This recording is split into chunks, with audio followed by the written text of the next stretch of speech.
compañeros, somos de la Universidad Técnica de Machala, de la carrera de Ingeniería en Tecnologías de la Información, perteneciente al segundo semestre paralelo A. El tema que vamos a tratar hoy es derivación de funciones implícitas. Mi nombre es Juan Carlos Campoverde y yo voy a dar acerca de la importancia de la derivación de funciones implícitas. Mi nombre es Brandon Mendieta y voy a explicar la historia. Mi nombre es Gabriel Vega y voy a explicar la utilidad de las funciones implícitas. Compañeros, vengo a contarles la historia de las derivadas. El cálculo infinitesimal remonta desde el siglo III a.C., en antigua Grecia. Sin embargo, no existía un método sistemático que solucione estos problemas hasta 20 siglos después, a mediados del siglo XVII, por dos grandes científicos llamados Isaac Newton y Gottfried Leibniz. En lo que compete a las derivadas, existen dos conceptos de tipo geométricos que le dieron origen, las cuales son el problema de la tangente a una curva por Apolonio de Perge y el teorema de los extremos máximos y mínimos por parte de Pierre de Fermat. Gracias a estos conceptos se dio origen a lo que hoy se conoce como cálculo diferencial. Los matemáticos perdieron el miedo que los griegos le habían tenido a los infinitos.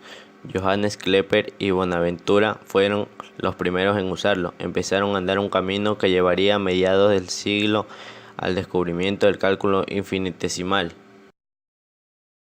Newton desarrolló en Cambridge su propio método para el cálculo de tangentes. En 1665 encontró un algoritmo para derivar funciones algebraicas que coincidía con el descubierto por Fermat. Leibniz, por su parte, descubrió y comenzó a desarrollar el cálculo diferencial en 1675. Fue el primero en publicar los mismos resultados que Newton descubriera 10 años antes. Fue quizás el mayor inventor de símbolos matemáticos. A él se deben los nombres de cálculo diferencial y cálculo integral. A continuación, daré una pequeña introducción acerca de las derivaciones implícitas. ¿Qué son las derivaciones implícitas? Antes de empezar con este concepto, debemos recordar que la derivada es el resultado de un límite y representa la pendiente de la recta tangente a la gráfica de la función en un punto dado. ¿Qué es una derivación implícita?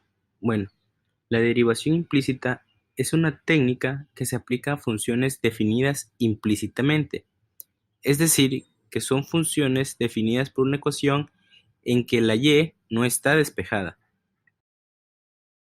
A continuación, en el siguiente ejemplo, podemos ver que y se encuentra implícitamente en la ecuación. Para eso, debemos decir que y es función de x. Entonces, debemos encontrar la derivada de y con respecto a x, es decir, de y sobre dx. ¿Qué tal, compañeros? ¿Cómo se encuentran? En este video trataremos sobre la utilidad de la derivación de funciones implícitas. La utilidad de las derivadas se puede ver reflejada en el campo de la cinemática, la dinámica, la geometría, la electrostática y la física de materiales. Además de esto, las podemos encontrar en diversos campos más y diversos usos en los cuales estamos detallando en este video.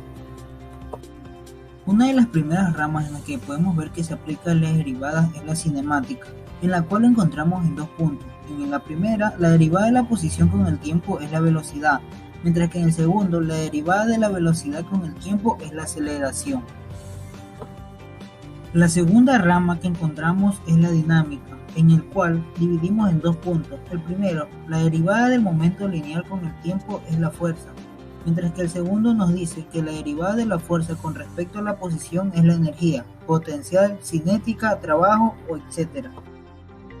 Siguiendo con nuestra investigación, nos encontramos con la rama de la geometría, en el cual podemos decir que la derivada del volumen es la superficie o el área, o que la derivada de la superficie es la distancia. En la rama de la electrostática podemos decir que la derivada de la carga eléctrica en el tiempo es la intensidad de corriente. En la rama física de materiales podemos decir que la derivada de la masa con respecto a la longitud, superficie o volumen es la densidad.